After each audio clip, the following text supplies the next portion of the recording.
Biological Farming Roundtable podcast helps farmers explore innovative, low-input, regenerative and profitable farming systems. The Biological Farming Roundtable is sponsored by Nutrisoil, an award-winning biological liquid fertiliser made from a big worm farm. Nutrisoil's purpose is to empower farmers to produce life-enriching food. My name is Nakala. I work at Nutrisoil. I envisage a future where farmers are rewarded for producing nutrient-rich foods and consumers have this easily available to them. Today I'm interviewing Tom Briggs. Tom, along with his dad, operates a sheep and cropping property near Rutherglen, Victoria. The father and son team have strong regenerative farming values and, while being moderate synthetic input users, are now 2 years into a long-term plan to totally remove synthetic fertilisers from their system. We recently ran a biological farming roundtable at the Briggs property with over 30 participants being shown the results from a number of multi-species cover crops in 2 variable rainfall seasons with encouraging results.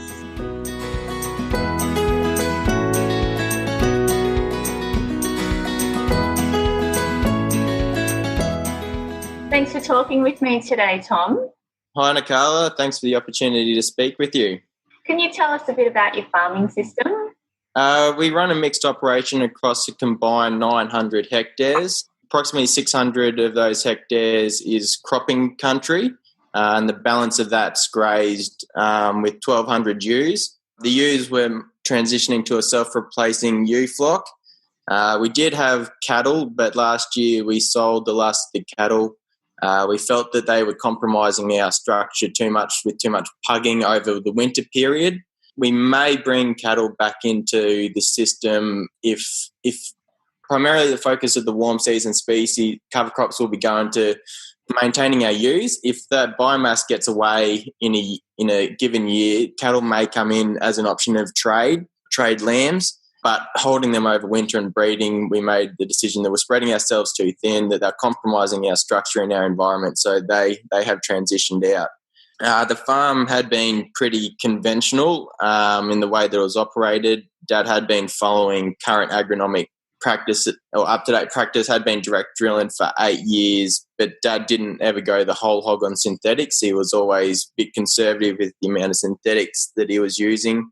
And then when I came home, that's when it all changed. I was hell-bent on, at a minimum, retaining our stubbles. Whilst doing the research into that, knew that we were going to have to go to the discs, but weren't hearing answers to some of our problems, mainly around infiltration. Whilst doing the research, stumbled across the principles of regenerative agriculture and soil health, and that's snowballed to where we are today. So what's your reason to want to reduce your synthetic fertiliser use on the property?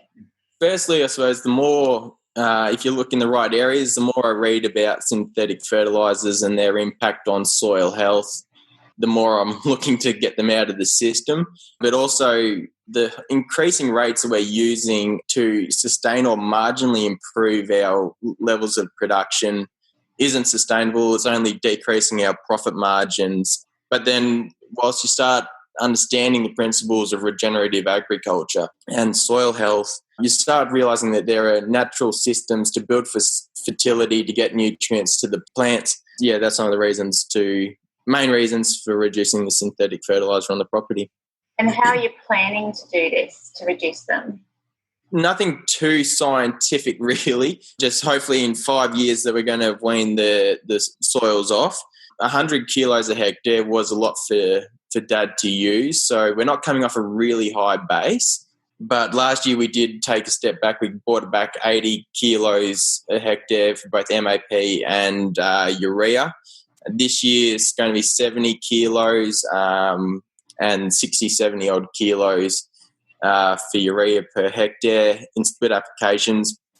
But also still doing research into clover varieties to plant with our wheat, triticale, barley and canola, and trying to get association with some nitrogen between the two plants, get away from a monoculture. So hopefully that will also make a quicker decrease in the requirement for urea as a nitrogen source as well. Are they annual clovers or are they... At this point, the research has been into annuals. Maybe maybe some subclovers as they've got a bit more of a prostate habit, so they may not be getting up in the canopy of the crops quite so much. But yeah, the cheaper option is the annuals, but we're still trying to nut that out, but we'll see where we end up. So you're going to be using multi-species crops as part of this program. Why the multi-species cover crop in between the cash crops? For multiple reasons. One, trying to get more taproots into the system, increase porosity, build some soil structure, a bit of nitrogen fixation if we can, green root in the soil for as long as we can. But also we're trying to fill the feed gap over the summer period. We have had some slight but marked improvements in a paddock that's had 2 years of warm seasons in some soil structure, a bit of an infiltration step in it too. In that paddock last year with the canola, we did notice that the roots were heading generally due south as opposed to other paddocks, albeit that they did have slightly different histories. But there has been a marked improvement with them, which is what we're hoping for, but not necessarily related to the multi-species, but as a management change. The quickest thing that we've seen change is how quickly the beneficials have come back in since dropping pesticides or significantly reducing them. No broad spectrum stuff. They've been really quick to come back in, along with the small marked improvements that a couple of years of warm season covers have made. So do you use both summer and winter multi-species? The primary focus at this point has been around warm season covers. Trying to improve some of the soil fertility over the summer period when that was sort of a dull period of not much action. Last year we did have a cool season cover crop that was from leftover seed that we planted after the cropping program, and that did have quite a marked improvement on the soil structure and was home to a huge amount of worms during the year, and their middens are still all through the soil. This year, we're going to put more cool season covers in primarily for grazing. I think the focus has been on the warm season stuff, but I think with the cool seasons, with the safety net of more rainfall, we could make a really big jump on an organic matter base with more fibrous roots, more biomass, but we won't have quite the tap roots that we get from some of the warm season plants. But yeah, so it's coming into using both, but it has been a primarily more focus on the warm season stuff at this point. So do you use a fertiliser to get either of the summer or winter multi-species covers up? No, not with the covers. It seems a bit counterintuitive to me to be using fert with the cover crops. One of the ideas of it is that they're scavenging nutrients, making more plant available, cycling nutrients. Although it might make a short-term gain, mainly on the warm season cover crops, they might get it out of the ground, they might produce a bit more biomass. When we've got a long-term focus of improving our soil health, to make a short-term gain, it's not what I'm in for. I'm in for the long-term gain. So, yeah, we're not putting fert down with it. Depending on the season, rainfall is more critical than fert to getting stuff out of the ground, especially over the warm season, from what our experience has been. What about a knockdown? Do you use a knockdown first? This year's been a bit of a learning experience, but not with the cool season stuff. It is a tool. If we do have a noxious weed or some sort of problem, we may take the opportunity to control a weed ahead of a plant. But if something comes up, such as annual ryegrass or the clovers, ahead of when we're going to plant, I'm not too worried about it. If we can plant green, it's an absolute cakewalk with the disc.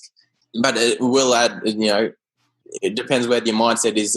Is it a weed or not? But it adds diversity to the system. Yeah, we're not hurting our profit margin by doing a spray. So it is a bit of a watch and act approach as to what may need spraying. If it doesn't, then just go straight in and plant it.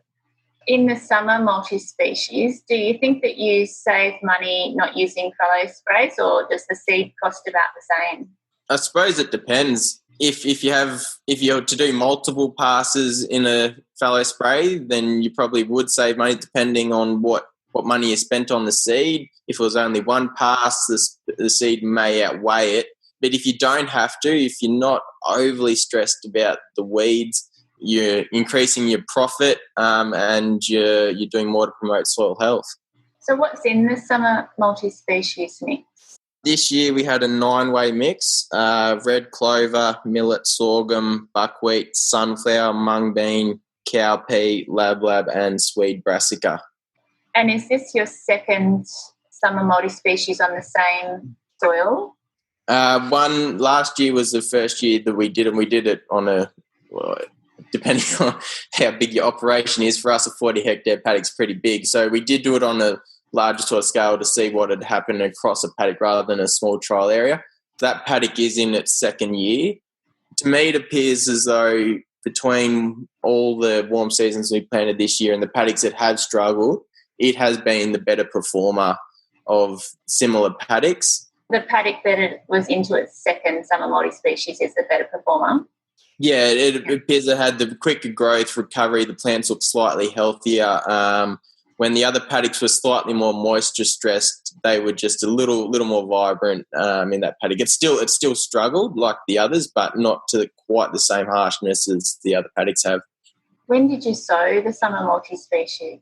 In 2016, we planted in mid-November. This year, we started from planting into pastures from the end of October, and we finished around mid-January, just depending on when we could chase the header, getting other jobs out of the road. Some paddocks we knew we were going to leave till last, just seeing how the seed would run out at a really low rate coming out of the box. So some of them would just wait for opportunity to chase the header, see how much seed we had left. Other jobs came in. But as far as if it was a cash crop, you'd probably be more strict about when you were planting. But just for grazing and building soil health, it was just when we could get to it as quickly as we could, but no real stress on it. Most people would find the most challenging, cover crop would be the summer one with the low summer rainfall. What's been your experience with this? Varied. 2016 was a home run, really. We couldn't do it, couldn't do anything wrong. So I was really excited when we planted 500 acres this year. But we grew 5-6 foot forage sorghum last year, and that was off 70 mil of rainfall. But the difference from last year to this year is that 70 mil of rainfall was in timely events. It was spread out across a 2-month period, whereas this year I was chasing the header, had 100 mil of the rain at harvest. We've had more rainfall over this summer period, but we haven't had timely follow-up rain, and that's been the real killer in our environment. If we had an inch or 15 mil rainfall event around the start of January, it would have been a seriously different scenario. But we'll learn from that. The biggest killer this year was the big dump of rain gave the canola a huge leg up, and it germinated and sat there and didn't do anything, just pinch all the surface moisture that in the very light rainfalls that we got. Yeah. So that was your volunteer canola in the summer crop. Yeah. So you're planning to use the covers to take out the synthetic fertiliser and a farm management strategy. How are you calculating the reduction in fertiliser each year? Do you use an agronomist or? No, that one's on us. Just sort of doing what we're comfortable with, although I am comfortable with what we're doing, not taking a massive jump off the edge. With our urea 3-point linkage spreader, once you get down to 20-25 kilos a hectare, it becomes a bit of a nuisance at a light rate. So depending on how successive years, the steps that we do take in reducing it, once we hit that mark of 20-25 kilos, it'll either be that or nothing. But over the next 5 years, depending on if we see the need to jump at a bigger rate or keep the 10 kilos, so once we get down to around that 50, 40 kilo mark range, then it'll just be shut it off after 5 years. Unless something comes out of absolutely left field and we need to prolong that for an extra year, we're slightly flexible about it, but that's the approach that we're taking. How do you manage grazing your sheep in the system? It potentially is our weaker point at this stage. Although we're trying to use high stocking densities, rotational graze, it's working all right in our 10 to 20 hectare paddocks. But once some of our 40 hectare paddocks, the water and shade are in one corner, and we're having to flog out those corners to get an even graze out to the far corners. So going forward, electric fencing will probably be the way to go, but it's a matter of whether we use transportable water or sacrifice a laneway right at the end of the paddock to get the stock down to the water. But that is something that we are needing to look at to improve some of the grazing efficiency on the larger paddocks. Do you think you'll use any biological inputs in the future once synthetics are removed or even on the way? Yeah, so this year we're planning on planting nearly all of our crops with bare seed. We will have some hybrid canola that will come treated, and we've got 40 hectares of canola that we think potentially could be at risk. So we are covering ourselves and going to treat that paddock. But for the rest of it, yeah, we're going to plant bare seed, and this year, a plug for you guys, we're going to use some Nutrisoil and inoculate the seed with that. Dad has used it in the past and inoculated it and has been quite happy with the results. Yeah, so we'll see what happens there. You talked about a high-risk paddock with one of your canolas. What's indicating that there's a risk there? Maybe it's more of just how comfortable you feel doing things. I'm gun-ho. I'll be willing to go, but I was just conscious that it is part of an operation. So I consulted Dad as to what we thought we should be, if we should just be covering ourselves a little bit. That has had canola in it more recently than some of the other paddocks that are going to be bare this year. Really high stubble load in there. So we just thought we'll just trial and see what happens. We'll find out what happens with our other paddocks. We may need to reconsider them, although if you don't start reducing seed treatments at some point, then when do you? So we'll just see what happens. You've changed your sowing equipment to suit this new system. Why the change, and what were you using? So it depends on what tool you require. We had been using a tine and direct drilling, but the practice had been burning the stubbles, so that was never an issue using that implement in the previous management. But going forward in our environment, with the cereal stubble loads, especially that we're growing, we had to go to a disc if we wanted to implement this system really well. But this year, or what we've seen is that in very marginal moisture conditions this year, and I knew going into the disc that this is what we're going to get, is that if there's marginal moisture there, the disc is 99% efficient at retaining that moisture for crop germination. Then also if we're planting it and establishing warm season covers, and we have seen this year in a couple of cereal stubbles, that planting into a really dense cover for a warm season cover crop with the disc is a real winner. So 5 years' time, what are you hoping to see on this property?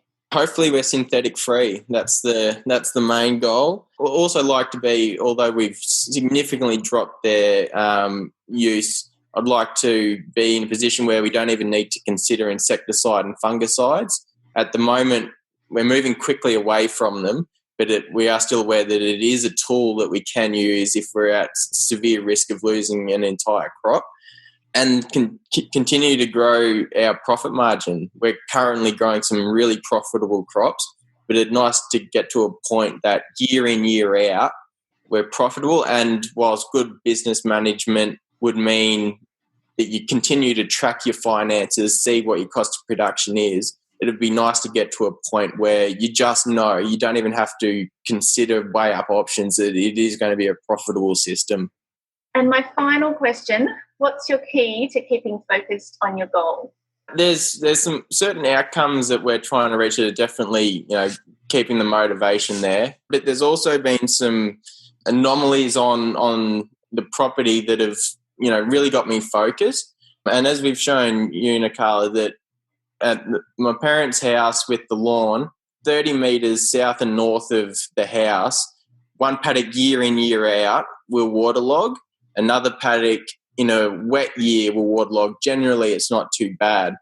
But right in between that is mum's lawn that's always green, hasn't been cultivated, hasn't had synthetics, pesticides, fungicides put on it. It's this dark, beautiful aggregated soil that infiltrates 4 times faster than anything else we got that we farm. It's showing me that or since the change in mindset, it is showing that our soils aren't what they are. We've degraded them to what they are, and we've got an example of what our soils in this country can actually be like. I understand that the lawn doesn't have the pressures that an agricultural system has on it, but as far as what a green root, limited synthetic input or no synthetic input on it, what a soil can be. So I've got a real mental image of what I want our soils to look like. But I suppose the three outcomes that we're trying to reach that's really, really pushing it is that I want to see an increase in our infiltration rate. I cannot stand seeing waterlogging, and it is our number one yield killer in this environment. I want to have green feed year round for the sheep and to continue to improve our profitability. And if we have a sole focus on improving our soil health, implementing principles of soil health and regenerative agriculture, then I'm 100% certain that depending on how quickly it changes, that we will get to that point. Thanks for talking with me today, Tom. Very impressed with everything you implemented, and I really hope that you'll keep us updated as you journey through your transition.